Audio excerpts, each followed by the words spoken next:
চলমান কোপা আমেরিকার এ ও বি গ্রুপে খেলা ইতিমধ্যে শেষ হয়েছে। দুই গ্রুপ থেকে 4টি দল টিকিট কেটেছে কোয়ার্টার ফাইনালের।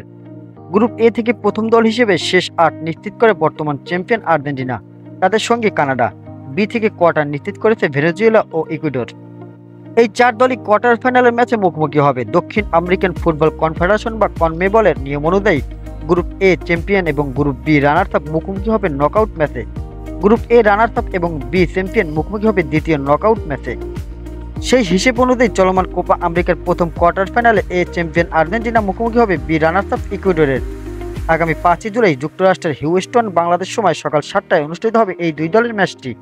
আর্জেন্টিনা ও ইকুয়েডর এখন পর্যন্ত 17 বার মুখোমুখি হয়েছে, যেখানে আলবিসেলেস্তেদের জয়ের সংখ্যায় 9টিতে। বিপরীতে ইকুয়েডর জিতেছে কেবল 3টি ম্যাচে, বাকি 5 ম্যাচ ড্র। কোপা আমেরিকা এই দুই দলের একবারের সাক্ষাতে আর্জেন্টিনাই জয় পায়।